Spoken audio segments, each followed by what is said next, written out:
بسم الله الرحمن الرحيم الحمد لله رب العالمين والصلاة والسلام على أشرف الأنبياء والمرسلين نبينا محمد وعلى آله وصحبه أجمعين ومن تبعهم بإحسان إلى يوم الدين أما بعد إخواني في الله أعزني الله وإياكم جميعا. Di pertemuan kali ini ya kembali Allah Azza wa Jalla memberikan kita kesempatan untuk mengkaji ilmu-ilmu syar'i, mengkaji kitab tauhid, kitab yang sangat penting yang begitu banyak faedahnya yang selayaknya dan wajib ya untuk kita ketahui bersama. Bab ke-50, bab qaulillahi ta'ala falamma atahuma saliha ja'ala lahu syuraka'a fima atahuma. Bab firman Allah Azza wa Jalla ketika Allah mengaruniakan kepada mereka seorang anak laki-laki yang sempurna, maka keduanya menjadikan sekutu bagi Allah dalam hal anak yang dikaruniakan kepada mereka. Maha suci Allah dari perbuatan syirik mereka. Beberapa ulama mendefinisikan bab ini membahas tentang sebagian dari bentuk syirkut ta'ah, sebagian dari perbuatan syirik dalam bab ketaatan. Maksud dari bab ke-50 ini itu penjelasan bahwasannya menisbatkan nama abdu, hamba, kepada selain Allah adalah termasuk dari syirik ta'ah. Ya. Syirik ada beberapa macam, ya. Ada keyakinan, ada qaul, ada amalan, ya. Jika ditinjau dari bentuk-bentuknya. Kemudian salah satu di antara bentuk syirik adalah syirik ta'ah, syirik dalam bab ketaatan.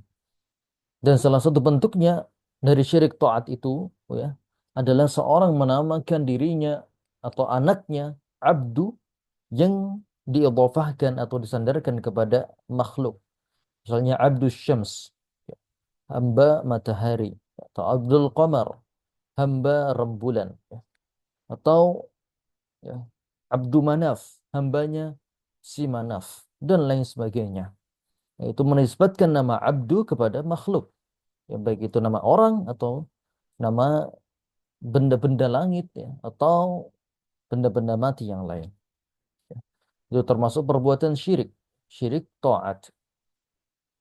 Pada bab sebelumnya dibahas tentang larangan menisbatkan nikmat kepada selain Allah. Dan pada bab ini dibahas tentang larangan yang lebih besar, yaitu bersyukur kepada selain Allah atas nikmat yang telah dia dapat. Yaitu dengan melakukan ketaatan kepada selain Allah tadi, ya, pada orang yang memberi nikmat tadi. Di antara bentuk ya, melakukan ketaatan yang terlarang di sini adalah memberi nama abdu yang dinisbatkan kepada selain Allah. Abdul Haris, Abdul Husain, Abdul Rasul, Abdul Ka'bah, dan semacamnya.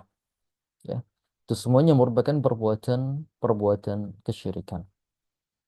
Di antara nikmat Allah adalah Allah menganugerahkan anak dari hubungan pernikahan.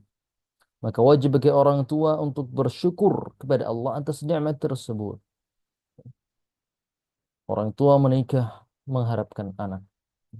Ketika dapat anak, maka hendaknya dia bersyukur, memuji Allah Azza wa Jalla, ya. Kemudian memberikan kepada anak tersebut nama yang baik, nama yang baik, dan tidak memberikan kepadanya nama yang buruk atau nama-nama yang berisikan penghambaan kepada selain Allah. Ya. Memberikan nama abdu kepada selain Allah, menghamba kepada selain Allah, maka itu merupakan bentuk kufur nikmat. Ya.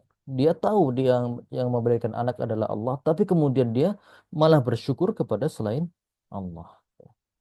Bentuk kufur nikmat yang disebutkan dalam bab adalah memberi nama abdu yang dinisbatkan kepada selain Allah.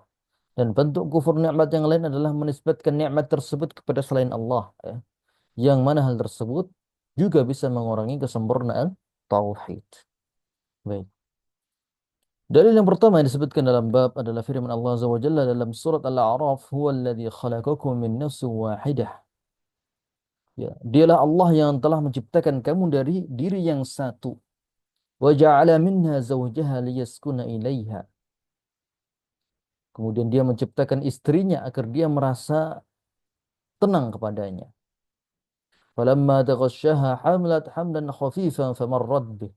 Maka setelah dicampurinya istrinya itu mengandung kandungan yang ringan. Falamma athqalat da'awallaha rabbahuma la in ataitana salihan lanakunanna minasyakirin. Ya. Kemudian tatkala dia sudah merasa berat, kemudian keduanya suami istri ini bermohon kepada Allah, Tuhannya seraya berkata, sesungguhnya jika engkau memberi kami anak yang saleh, tentu kami termasuk orang-orang yang bersyukur. فلما آتاهما صالحا جعل له شركاء فيما آتاهما فتعالى الله عما يشركون. Ketika Allah mengaruniakan kepada mereka seorang anak laki-laki yang sempurna ya, fisiknya, maka keduanya menjadikan sekutu bagi Allah dalam hal anak yang dikaruniakan kepada mereka. Maha suci Allah dari perbuatan syirik mereka.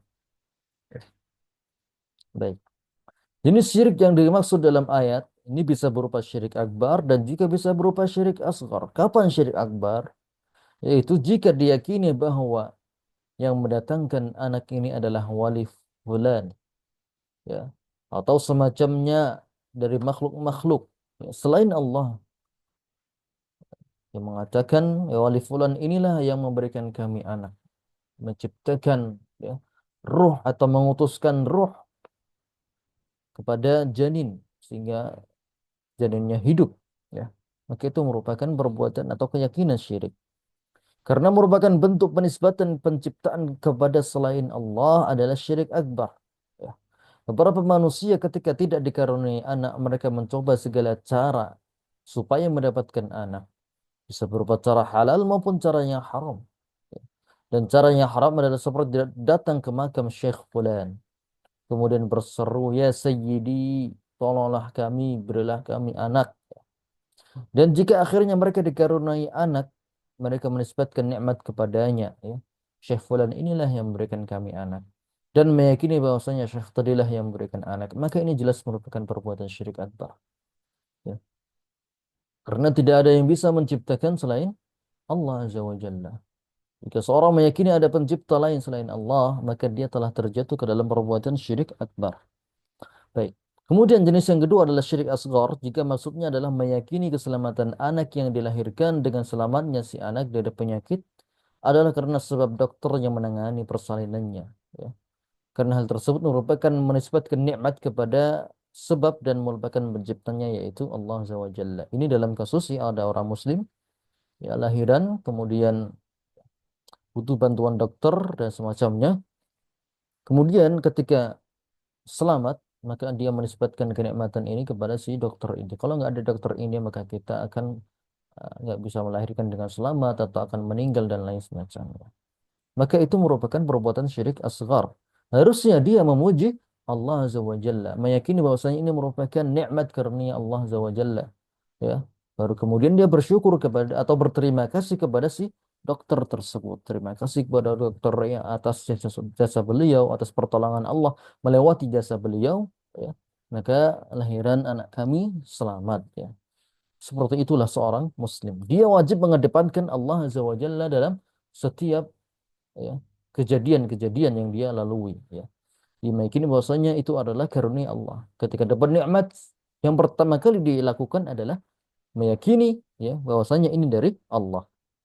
Kemudian memuji Allah dengan lisannya. Baru kemudian boleh dia berterima kasih atau menjelaskan asal usulnya ya, dari mana dia dapatkan, dari sebab mana dia dapatkan, ya, entah itu dari dokter atau dari perantara si fulan dan lain sebagainya. Baik. Kemudian syirik asghar dalam ubudiyah yaitu salah satu yang dimaksud dalam ayat yaitu jika maksudnya adalah Allah mengedepankan kecintaan kepada anak tersebut melebihi cinta kepada Allah dan melupakan ketaatan kepada Allah. Ya. Maka bagaimana bisa seorang menjadikan seorang anak sebagai tandingan Allah dalam mahabbah? Artinya dia dalam kasus ini lebih mengedepankan ya anaknya daripada Allah Azza wa Jalla. Dia kerja siang dan malam ya, demi anaknya. Itu benar ya. Namun tetap harus digarisbawahi bahwasanya pekerjaannya dia itu harus sesuai dengan aturan yang telah Allah Azza wa Jalla tetapkan. Ya. Waktu sholat dia sholat. Ya. Kemudian ketika kerja dia harus mencari dari penghasilan yang halal. Jangan sampai dia menghantam apa yang telah Allah Azza wa Jalla haramkan demi menafkahi anak dan istrinya. Orang yang menghantam, yang berani menghantam aturan-aturan Allah, berani memakan harta yang haram, berani berusaha dengan usaha-usaha yang Allah haramkan, ya, demi anaknya, keluarganya, maka dia berarti mengedepankan, ya, keluarganya daripada aturan Allah, ya, daripada Allah Azza wa Jalla. Maka ini merupakan, ya, syirik dalam bab ubudiyah. Ini tingkatannya syirik asghar, mengurangi kesempurnaan tauhid.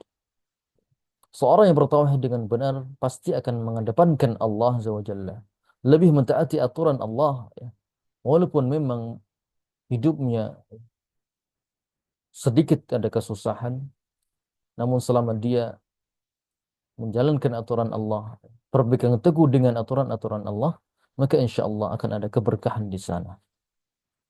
Baik. Kemudian dalil yang kedua disebutkan dalam bab adalah ijma' yang dinukil oleh Ibnu Hazm rahimahullah dalam kitabnya Maratibul Ijma'. Para ulama telah sepakat mengharamkan setiap nama yang diperhambakan kepada selain Allah. Itu seperti Abdul Manaf, ya, Abdul Qamar, Abdul Syams dan lain sebagainya.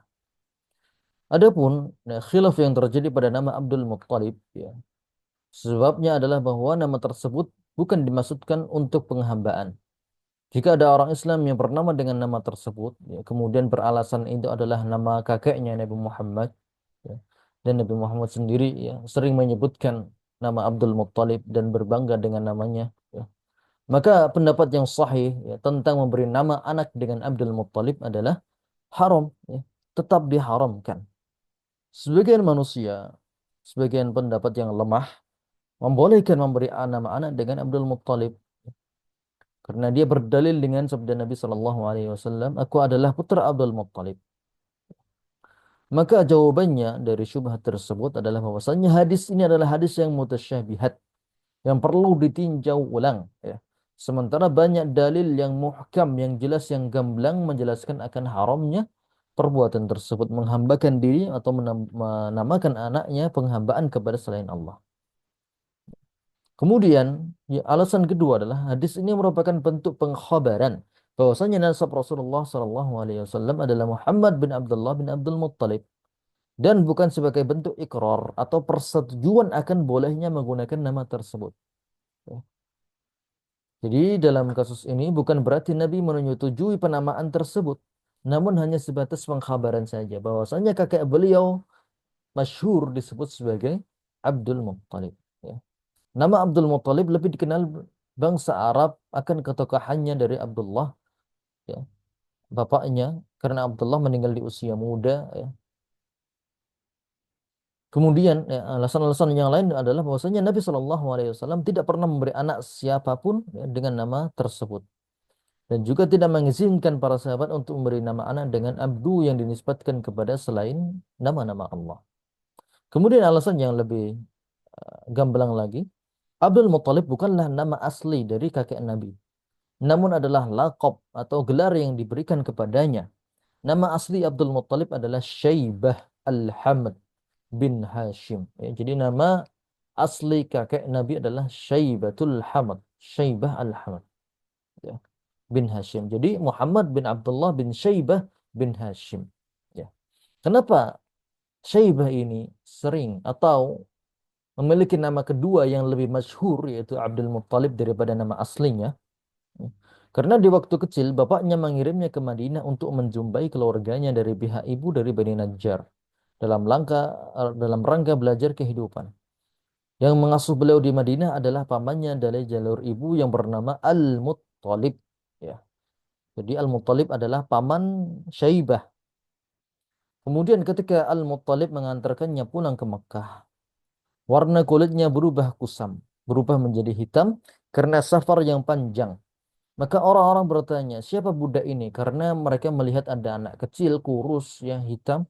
Maka mereka mengatakan, ah, ini budak nih kayaknya. Siapa budak ini? Siapa namanya?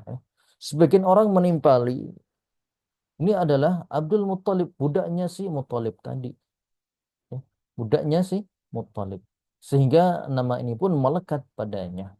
Abdul Muttalib. Ya. Baik. Jadi kesimpulannya, nama Abdul Muttalib yang disebutkan dalam hadis ya, tentang Nabi menyebutkan nama itu, bukanlah dalam bentuk persetujuan, namun hanya bentuk pengkhabaran saja. Baik. Kemudian dalil yang ketiga yang disebutkan dalam bab adalah hadis Abdullah bin Abbas radhiyallahu anhu dalam menafsirkan ayat di atas. Dia berkata, setelah Adam menggaul istrinya yaitu Hawa, ia pun hamil. Lalu iblis mendatangi mereka. Ya. Baik, kita baca dulu. Kemudian iblis berkata, sungguh aku adalah kawanmu berdua ya dahulu di surga yang telah mengeluarkan kalian dari surga. Demi Allah hendaknya kalian mentaati aku, jika tidak maka aku akan jadikan anakmu bertanduk bertanduk dua seperti rusa, sehingga akan keluar dari perut istrimu dengan merobeknya. Demi Allah itu pasti akan kulakukan. Itu yang dikatakan iblis dalam rangka menakut-nakuti mereka berdua. Selanjutnya iblis berkata, namailah anakmu dengan Abdul Haris. Ya. Tapi keduanya menolak untuk mentaatinya dan ketika bayi itu lahir, ia lahir dalam keadaan mati. Kemudian Hawa hamil lagi dan datanglah iblis lagi dengan mengingatkan apa yang pernah dikatakan sebelumnya. Karena Adam dan Hawa cenderung lebih mencintai keselamatan anaknya, maka ia memberi nama anaknya dengan Abdul Haris. Itulah penafsiran firman Allah dan mereka berdua menjadikan sekutu bagi Allah dalam pemberiannya. Baik.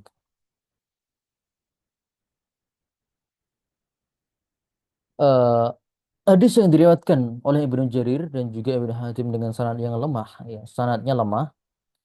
Namun keduanya saling menguatkan tentang inti kisah tersebut, yaitu larangan bernama dengan Abdul kepada selain Allah dan bukan kepada rincian kisah Adam dan Hawa. Hadis ini didhaifkan oleh Ibnu Katsir ya dan juga didhaifkan oleh Syekh Albani. Sisi penilaian hadis dengan bab yaitu memberikan nama seorang dengan abdu yang dinisbatkan kepada selain Allah termasuk perbuatan syirik seperti nama Abdul Haris yang disebutkan dalam hadis tersebut. Dan Al Haris merupakan salah satu dari nama iblis. Baik. Intinya kita diharamkan, ijma ulama mengatakan haram memberikan nama anak abdu kepada selain Allah Azza wa Jalla. Baik, mengenai kisah Adam dan Hawa yang tadi memberi nama anaknya dengan Abdul Haris, itu sebenarnya merupakan kisah yang batil. Ya, ada alasan-alasannya. Yang pertama, tidak adanya khobar yang sahih dari Nabi SAW yang menyebutkan kisah di atas. Bahkan Ibnu Hazm menyatakan hadis tersebut dusta dan maudhu', itu palsu. Kemudian yang kedua, sangat tidak mungkin bagi Allah untuk menyebutkan suatu dosa seorang nabi dan tidak menyebutkan taubatnya. Ya. Kemudian para ulama sepakat bahwasanya para nabi alaihi wassalam terbebas dari kesyirikan dengan berbagai jenisnya. Jadi para nabi telah Allah Azza wa Jalla jaga mereka, jaga iman mereka, jaga hati mereka supaya tidak terjatuh ke dalam perbuatan kesyirikan ataupun kekufuran serta dosa-dosa besar. Ya. Jadi para nabi mereka dijaga semenjak mereka lahir sampai mereka meninggal, mereka Allah Azza wa Jalla jaga supaya tidak terjatuh ke dalam kesyirikan, kekufuran dan juga dosa-dosa besar. Ya. Memang sebagian nabi yang melakukan beberapa kesalahan, namun itu bukanlah dosa besar. Ya. Dan di hari kiamat para manusia akan mendatangi Adam untuk meminta syafaatnya. Dan Adam tidak bisa memberikan syafaat karena dosanya memakan buah pohon terlarang yang menyebabkan terusir dari surga. Seandainya beliau melakukan syirik sebagaimana dalam hadis ini, tentu uzur tersebut lebih diandalkan ya, daripada maksiat tadi. Kemudian tidak mungkin syaitan bisa membuat manusia memiliki tanduk kambing. Dan jika seorang meyakini demikian, maka dia telah terjatuh pada syirik rububiyah. Dan yang keenam, ayat di atas lebih cocok untuk menggambarkan sebagian Bani Adam yang melakukan kesyirikan secara terang-terangan. Dan di antara Bani Adam ada yang mukmin, juga ada yang musyrik dan kafir. Wallahu ta'ala a'lamu bis-shawab. Sallallahu ala nabiyyina Muhammad. Wassalamualaikum warahmatullahi wabarakatuh.